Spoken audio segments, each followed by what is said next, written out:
another week, boys, and another TWAB. This week in Destiny, we're gearing up for Destiny 2 Into the Light. We're less than a week away from our next major content update, and we're pretty excited about it. List of topics for this week, good God. Recap of Developer Livestream number 3. The Final Shape Developer Gameplay Preview on April the 9th. The PvP Strike Team Update. Weapons Balance Update. Reduced cost of Strand Fragments. Okay.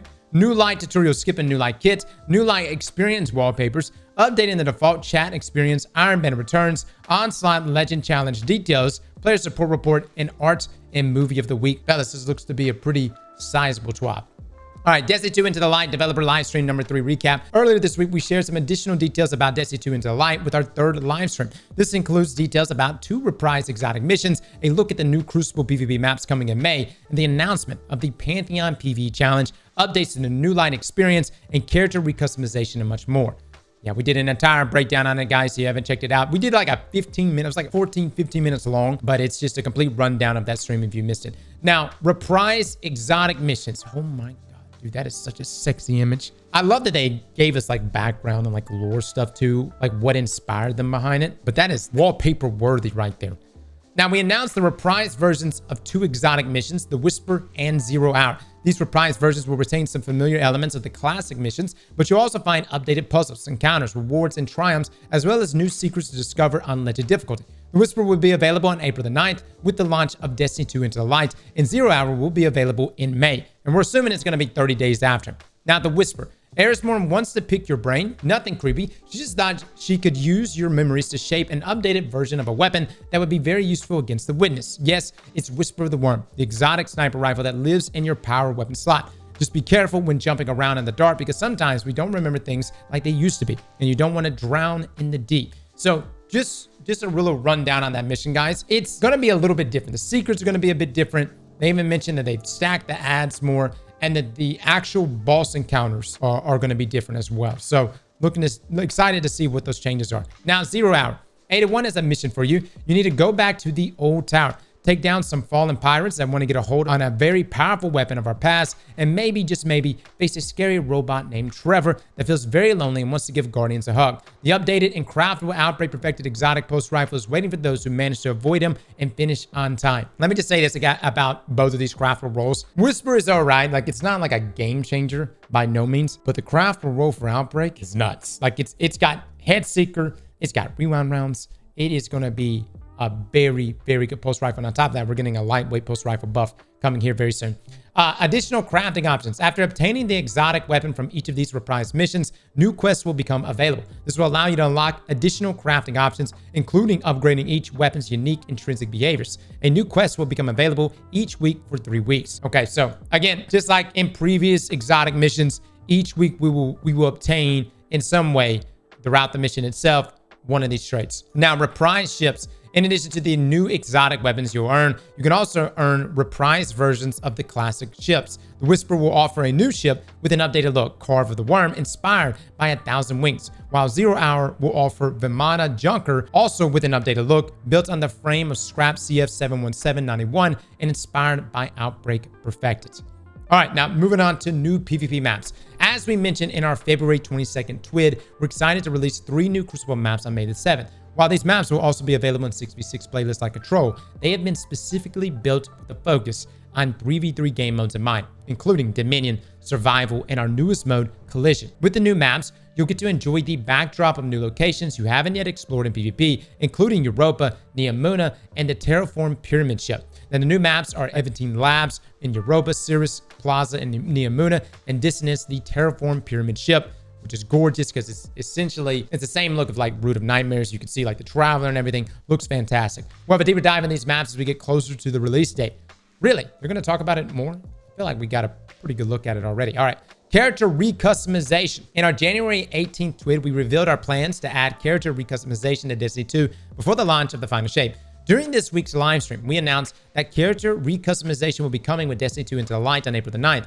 With this update, you'll be able to modify the appearance of your Guardians anytime, without costs or limits to the number of changes. To do so, simply launch Destiny 2, and you'll notice a new option when you hover over a character at the character selection screen. While you can change the body type, face, hair, head, and markings, keep in mind, it won't be possible to change from one origin to another that is human, exo, or awoken. Are they doing that purposely, or is that too big of a jump to change human, exo, or awoken? I actually have one of each. So my 3 characters I have an awoken, an exo, and a human. All right. Now, additional name changes available April the 9th. Destiny 2 Into the Light will also bring the option for an additional one-time name change to all players at no cost. On April the 9th, after the update has gone live, you can log into Bungie.net and change your Bungie ID using these step-by-step directions. If you didn't take advantage of our previous name change opportunity, now you'll have 2. Choose wisely. Nobody better take Aztecross 69. It's mine. All right? Now, Pantheon. Here we go. We shared a few words about Pantheon, the new raid boss gauntlet starting on April 30th. In Pantheon, you'll have the opportunity to face raid bosses in a weekly challenge with escalating difficulties and rewards. This is a chance to rally your clan or use Founding Finder to take on this challenge. We'll have more details as we get closer to the release. What? I thought we were getting the details today. Okay. All right. So this starts April the 30th. I thought they were going to give us that today. All right. New Light tutorial experience. We also shared details on some updates we're bringing to the New Light experience and the way players can choose to interact with it. If you missed our live stream, we have a full breakdown below after the weapons balance update. Now, the Final Shape developer gameplay preview. Join us April the 9th at 9:30 a.m. This is next Tuesday, when we'll share all the new details and gameplay from the Final Shape during our developer gameplay preview. Hot damn it. Any chance we're going to see that red subclass? Any chance in next week's live stream we're going to see that red subclass? Again, I don't expect it. I expect them to roll out and show us the new supers. And I don't know. I feel like we've already seen a decent amount, but that was like pre-alpha gameplay. So we'll see what the next live stream brings us. I would assume they're going to show us a lot of weapons.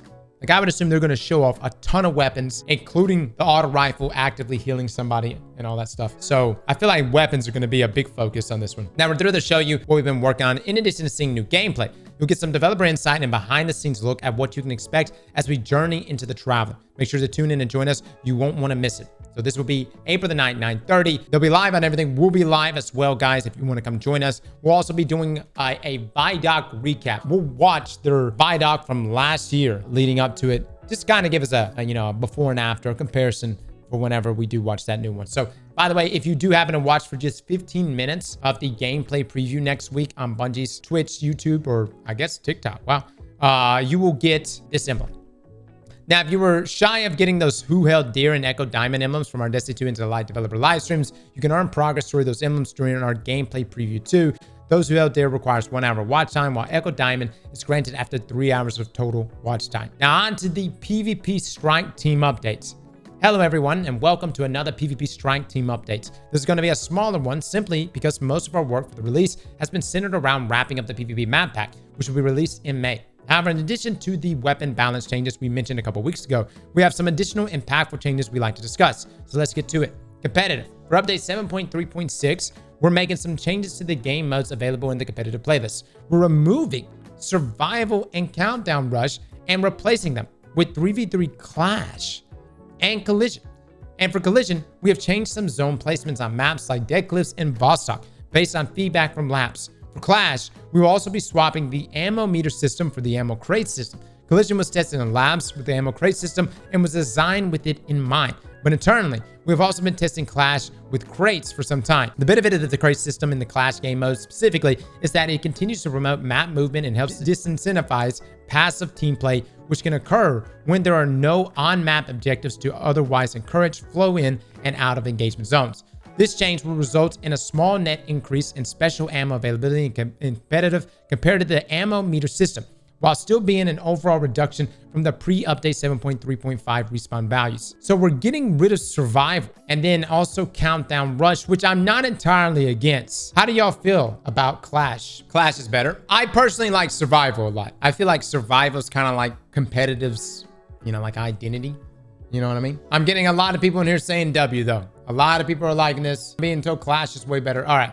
Collision, lots going to be riding on that. We'll just have to see how that plays out. I'm just surprised they're actually knocking. So I figured it was going to be like Survival and Collision, but okay.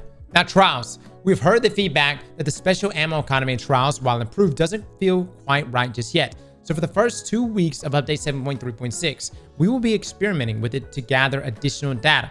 The first week of trials, we'll be running what we refer to as the unrestricted special ammo crate system, where all 4 ammo crates spawn every round, 1 by each team's initial spawn and 2 in neutral locations. And players who have special ammo will drop it on death when they are killed. We will use this to draw a baseline for an upper limit of special ammo in the trials environment. Now, the second week, we'll be moving to a restricted version of ammo crates, where only 2 crates spawn each round. The ones by each team's initial spawn, and while players will still lose special ammo on death, they will not drop special ammo bricks. This variant will end with special ammo availability being between the current ammo meter system values and the previous respawn values. Now, during these first 2 weeks, we will gather a substantial amount of data and feedback on how both amounts feel and play to inform future tuning of the special ammo systems for trials. The plan is to return to the current versions of the ammo meter system in the 3rd week of trials until we can further tune the values. I feel like this is just gonna, because like, all right, you're gonna spawn in, you're gonna have to waste time, everyone's just gonna run to the crate, pick up their special. It's just kind of like gonna just extend the game more versus having ammo crates you can fight for. And at the same time, if the crates are like in the middle, there are going to be some people that immediately rush to it and pick it up, but there's going to be a lot of people that rush to it and just die. Keep in mind, this is just for testing. That is correct. This is just for testing, and they're going to gather feedback based on both of these. It's only for 2 weeks, and we're going to see how this plays out. Now, not swap improvements. In competitive, in update 7.3.6 and in trials for the first 2 weeks, while we run the ammo crate experiments, we'll be rolling out an improved version of the not swap modifier, which will now remove ability energy if you change the ammo type of a weapon in your kinetic or energy slot mid-life. We're implementing this change because being able to quickly and freely swap between weapons mid-engagement nullifies the downside of using a weapon with limited ammo and pushes the risk versus reward proposal out of balance for making those choices. Why? How is this a W? Somebody pops a bubble. I need Cerberus. I put on Cerberus. I chew down thy bubble. Tell me, why is this a W? Because it's fair? Okay, let's just continue. To clarify, this means you can swap between weapons with the same ammo type without a penalty. For example, if you have conditional finality in your kinetic slots, you can swap it to Eye of Soul or any other special ammo in the slot without losing energy. However, if you swap to an Immortal or any other primary ammo weapon in that slot, not swap will trigger and drain your ability energy similarly to if you had swapped a part of your subclass or an exotic armor piece. This should prevent occurrences of players running special weapons and swapping to primary weapons immediately after using their ammo, which will make the game state easier to understand. Okay, so there's a way to work around this. Cerberus, by the way, is a great counter for bubbles. You know, you got a team of people rocking Cerberus, somebody pops a bubble, you can instantly shred that bubble. This literally saves you rounds in trials. Now, this is competitive. It's a different environment, but there's a way to work around this. As in, if you have a primary weapon, you swap to another primary weapon, you're good. But if you go from primary to special or special to primary, this drains all of your ability energy. At least we have a way to work around it. Or I won't even say a workaround, just by design, right? Now, terms of service update. We've also updated our terms of service with a focus on matchmaking manipulation. Moving forward, intentionally manipulating matchmaking to gain an unfair advantage, whether using Smurf accounts or external third-party tools, will be a bannable offense. This includes attempts to bypass any of our matchmaking systems, including outlier protection, range, and fireteam-based matchmaking. Damn. A Smurf account is defined as an account that has been intentionally deranked or sabotaged over a sustained period to present itself as a very low-level player for the sole purpose of manipulating matchmaking, where the detections differentiate from active players. Players who utilize these accounts moving forward will be subject to bans and restrictions depending on the severity of the abuse. Now, this will have no effect on players who play in legitimate fire teams of mixed skill. For example, those who are helping other players get to the lighthouse or earn adepts in Trials of Osiris, or guardians who are playing with clanmates or friends who have different skills than their own. In addition, all initial warnings or bans will be manually reviewed by the team. That's a good thing. This is fantastic. This is the biggest W here, guys. You know, people itemize Smurf accounts, or as they said here, those other third-party softwares or manipulation tools, that will be an outright ban. Correct me if I'm wrong. They have a way, and this happened before with some, I won't throw their name out here, but this has happened before in the past where people have been banned on a second account and they thought they could go back to their main account. Bungie has a means of tracking that down, and so they just end up banning all of your accounts. So they'll track down even your main account and ban that as well. All right. Now, corrections from 7.3.5 patch notes. 2 changes that were meant to ship with update 7.3.6 were erroneously included in the 7.3.5 patch notes. We have clamped the competitive reward point values to make them less variable and more predictable. The competitive point reward system scales the points you gain or lose based on how good the enemy team was compared to your own and how far under your expected rank you currently are.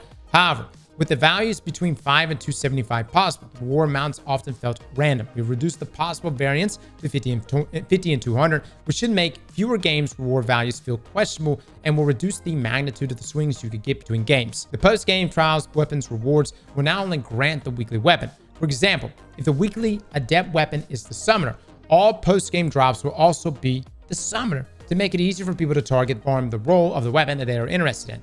Wow. You know, even if you spend all weekend, you're like, dude, I just want the summoner. I need it. But you don't get the adept version. You could still get just the regular version to drop for you. That's great. Target looting, man. Who would have thought? All right, now Destiny 2 Into the Light weapon balance update. Good day, folks. It's the weapons team here with the balance changes for this release. It's a small one with most changes relating to weapons shipping with Destiny 2 Into the Light weapon archetypes. Now, weapon archetypes. These changes are all to base weapon damage except where otherwise noted, and they apply to both PvP and PvE. Okay, we're talking blankets here. All right. Breach-loaded grenade launchers see a fair amount of usage in PvE, but it's mostly wave frames for ad clear or blinding grenades for crowd control. We're cranking up their impact damage for single target utility. And so the mountaintop feels as juice as it deserves. Hot damn it. Mountaintop is getting a buff already?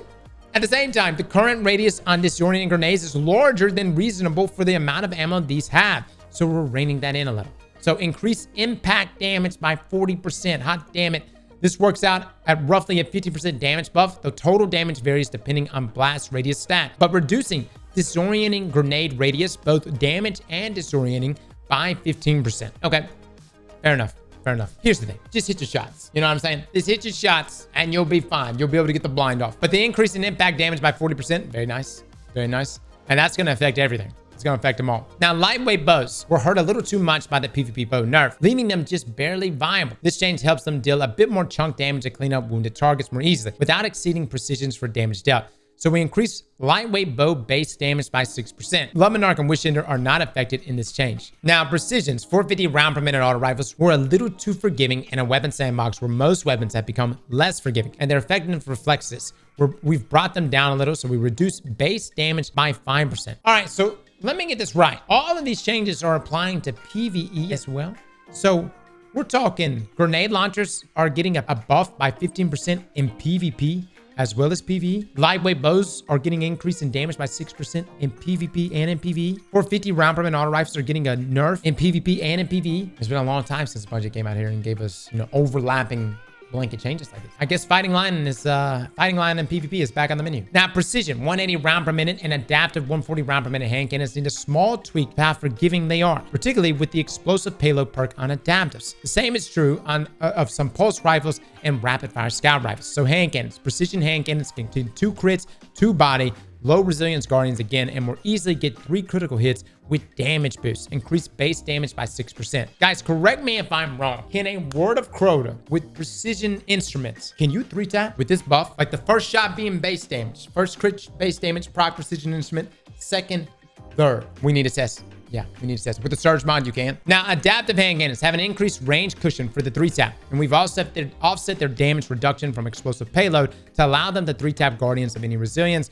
within optimal range. So increase body shot damage by 1%, increase critical hit damage by 4%. Now, pulse rifles, rapid fire, have increased forgiveness and allow 8 critical hits to kill low resilience guardians. Increase body shot damage by 3.5%. Increase critical hit damage by 1%. Guys, if you have not gotten the craftable rapid pulse rifle scalar potential, please do so. It has been phenomenal in the sandbox. It's going to be even better next week. Now, lightweights. These are lightweight pulse rifles. Increase body shot damage by 6%. Increase critical hit damage by 3%. You got BXR, craftable, chattering bone. But more so than that, when Outbreak with Headseeker is dropping for us, that's going to be nuts with this change. Now, Adapt has increased body shot damage by 5%, increased critical hit damage by 2%. Now, Scout Rifles Rapid Fires also increased base damage by 2%. So this is across the board. By the way, I want to mention that everything here are buffs in PvE. I know a lot of this we're talking about Guardians here or PvP, but all of this are increases inside of PvE. If you got Fang of Your, by the way, with precision instruments, pretty nice. Shotguns, precision, corrected a rounding issue. It was causing precision shotguns to require 1 extra pellet to kill max resilience guardians. Wow. You're telling me the best archetype of shotguns just got better. Okay. Now, exotics, Whisper of the Worm is coming back and will be craftable, so we wanted to ensure it's a meta pick for damage. Its DPS is already respectable, so we've increased its reserve ammunition, substantially increasing its sustained damage potential. So total ammunition has gone from 18 to 24. Again, Whisper already has like the best total damage. It's just, now it's like literally in a league of its own. 1,000 voices already delivers massive damage per shot. Does it really though? But you run out of ammo so fast, it was hard to justify bringing it compared to other high damage options. So we've increased the reserves to help with this. Increased total ammunition from 7 to 11 before reserve mods. I don't think this is going to move the needle that much for me, guys. I'm just letting you know. Quicksilver Storm. Bungie better not be right now. Quicksilver Storm has been one of the top PvE primary weapons since it shipped in Season of the Plunder. The time has come to dial it back a little. With these changes, it's slower to build up grenades, and the grenades still reduce damage. What the hell? But given that previously one magazine would give you 3 grenades, and each grenade hit like a heavy grenade launcher, it's still a very strong option. Increase shots to trigger rockets by 50%. Reduce grenade area of effect damage versus combatants by 37.5%. It was really OP though. Was it really? Was it really OP? Was it really that bad? I don't think it was that bad. It was a little overused. Dude, I haven't used Quicksilver Storm like literally all season. It's fantastic for builds and it creates tangles and it's phenomenal in every single way and clearly one of the best exotics in the game. You hate to see it, man. You really hate to see it. That's rough. We're still gonna use it. I don't know if we are. I don't know if we are. I mean, maybe. We'll definitely be doing pre and post testing for guys to just kind of get a look at it. But that is a substantial nerf. That is arguably one of the biggest nerfs I think I've ever seen hit a weapon. Now, last word. Increase base damage by 6%. For my PvE players that want to use last word too, you can. For my controller players rocking last word, go crazy. By the way, they had the dead zone settings inside of Destiny now with the controller settings. Pretty nice. Forerunner inadvertently received the primary ammo sidearm critical damage bonus. We fixed that issue and increased its base damage to compensate. So increase base damage by 6%. I've actually been getting killed by Forerunner more lately. I have not played around with it enough to know what its ammo economy is like with the ammo meter system, but I have been getting killed by it lately. Now, perks. Recluse is back along with Massive Arms. In its previous state, it was just a little too strong and would eclipse other damage perks. So we brought it down a little. In this form, it's balanced against perks with similar use case. So reduce the base damage bonus from 20% to 15%. Again, guys, the main thing with Massive Arms, you could trigger it. It's like Harmony, not as strong. Harmony is 20%. You could trigger the perk whether you're getting a kill with a weapon or getting a kill with another and then swapping over. I think that's fair. I think it's fair. We were playing with Recluse this morning. It still feels really good. And that's like the most base version. We're going to have random rolls with it. It's going to be, I think, pretty good next week in both PvP and PvE. But what about Frenzy? Frenzy's just better. Yeah. Well, I mean, like in PvP, I think I would still go Master of Arms. But it does take time for Frenzy to get active. Gotta keep that in mind. Whereas this is immediate. I don't know. But Frenzy has the reload buff, right? Like you get all the other benefits from Frenzy. Don't worry, guys. Bungie's just going to nerf Frenzy, make it 10%. And then boom. Master of Arms. It's a great perk. Now, the first version of Magnificent Howl and Luna's Howl was super strong. Shortly after it shipped, it ended up getting redesigned, so it stopped breaking PvP. Now that Luna's Howl is returning, we wanted to bring back the potential to 2-tap Guardians in PvP, but with a little more effort. Here's the new perk description. The number of precision final blows before reloading affects the total rounds granted with increased range and damage. Precision final blows while Magnificent Howl is active extends the effect for additional rounds. So you can actually extend this. Okay. So again, you build it up by getting final blows before reloading. God, dude, I need to see what this is going to be like. I need to see if it's going to work with Lucky Pants. Please work. Please make it happen, Bungie. All right. For Micro Missile to make sense on the random roll version of the mountaintop, we decided to convert it into an intrinsic, which we could then reuse to make more Micro Missile frame grenade launchers in the future. We also really didn't want to return to a mountaintop PvP meta, so this version can no longer one-hit kill in PvP, but the improved impact damage increases its viability in PvE. Giving it a more unique role, it can now be used as a rocket-like jumping tool. We expect some epic movie of the week contenders with this one. So we redesigned this perk to be a weapon intrinsic and rebuilt it to do less direct damage versus players while giving it dramatically more self-physics impulse. We saw that already. Retuned its PvE damage to be competitive with other breach-loaded grenade launchers and granted it a slightly increased reload speed. They still have not answered our question whether or not it has sticky grenades. Dude, I just want to know, can I stick ground in other places with mountaintop? Now, permeability. Fix an issue where this perk was causing the Slammer sword to get stuck on the Strand damage side. That actually might have made Slammer better. Dude, talk about a letdown of a sword, right? I know some of you love Slammer. People are like, it's a movement sword. All right, whatever. But let's just be frank. Some of us thought it was going to be the best damage dealing sword in the game, you know? Now, Crucible only changes. Flinch can have a randomizing effect on duels. So to increase the reward for skilled gunplay, we've reduced flinch on primary weapons across the board. Reduce flinch taken by all primary weapons by 15%. This is arguably going to be one of, like, when I think of like big changes, I think like decoupling zoom was a big change to our gunplay inside of Destiny. Airborne effectiveness was also a big change. But reducing flinch by all primary weapons by 15%, ah, damn. This also opens up the door for like a lot of other perks. You know, a lot of us will use perks just to mitigate, you know, that flinch, just to mitigate taking on gunfire, whether it's like rapid hit and zim moment and things like that. Big change, man. But what about high caliber? Yeah, I mean, we're gonna have to do like pre and post on like what the, and there's so many ways to record this too, and you just check back on the data over and over, and it'll be like incremental things, man, with the reticle.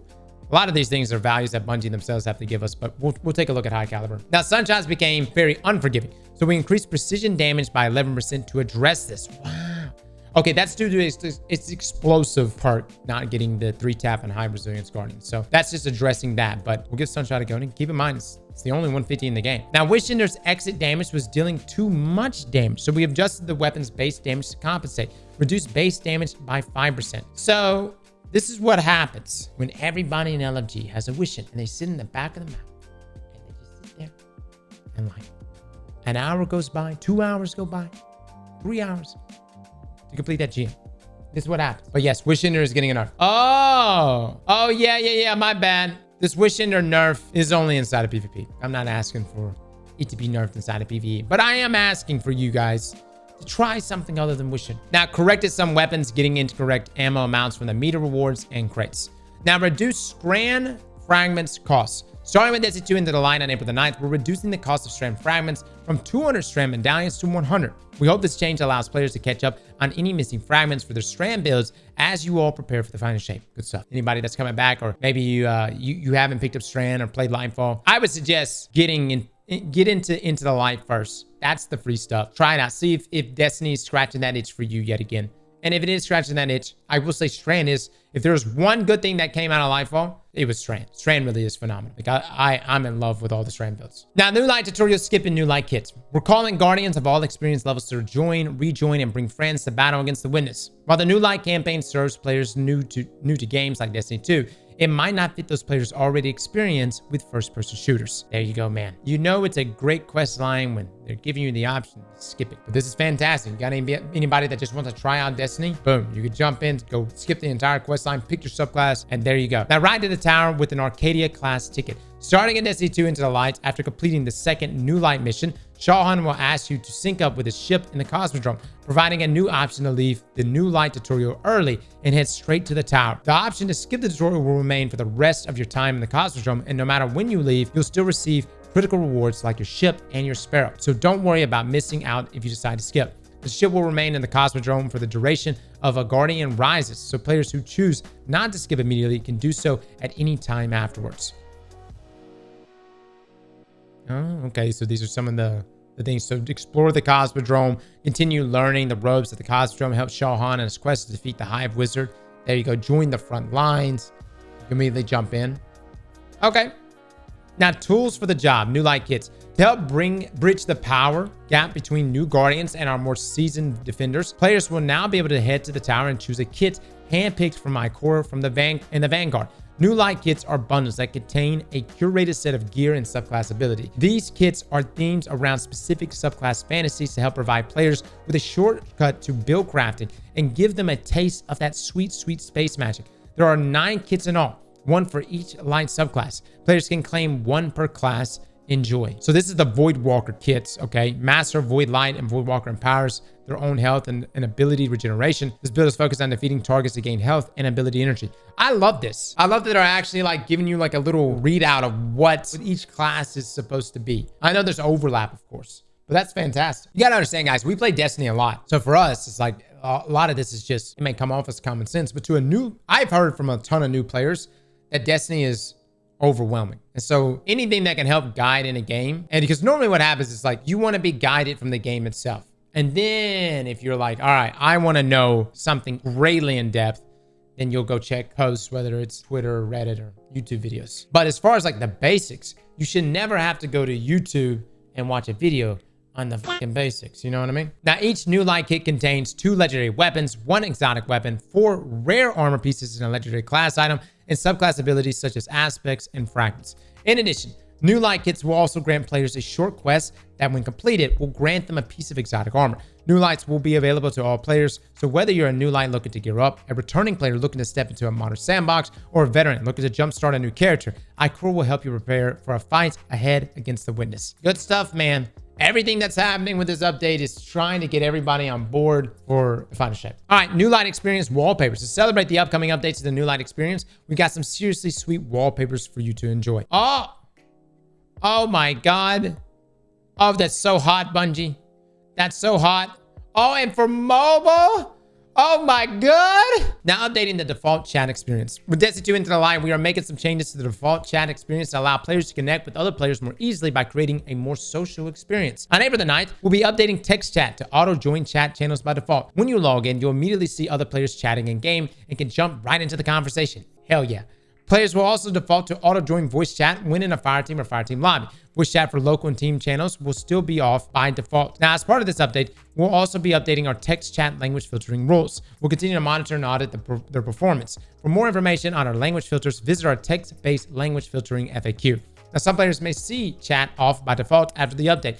This is intentional for our younger players. For more information, please visit our date of birth requirements for Destiny 2 and Bungie services. If you'd like to see what options you have for your account or change available settings, you can visit settings and go under the social tab to view or change your text and voice chat status. All right, that's fantastic. I still think we need, what, this is an L? What do we mean mega L? You don't like having chat immediately on? I'm sitting there calling and making call outs. Nothing makes me mad, me making a call out. How to heroic something. How heroic a public event. Please res me. Guys, you know there's MMORPGs where people literally type and talk to each other all day long. And most MMORPGs have global chat. But the good thing is that there is censorship. And it catches those things. And it flags it. It's like, don't, you know? And then those people get banned. This is a social game though, guys. Socializing is good. I would love global chat in this. I would eat global chat up. Global chat would be insane in Destiny. You could still turn this off, by the way. It says players will also default to auto-join voice chat when in a Fireteam or Fireteam lobby. All right, we'll keep going. Now, Iron Banner returns. It's your first opportunity to earn the new Tusk of the Boar grenade launcher and the reprised multi-max CCX submachine gun. So even if you've already nabbed the Tributary Emblem or the Iron Lord title, you have 2 very good reasons to jump back in.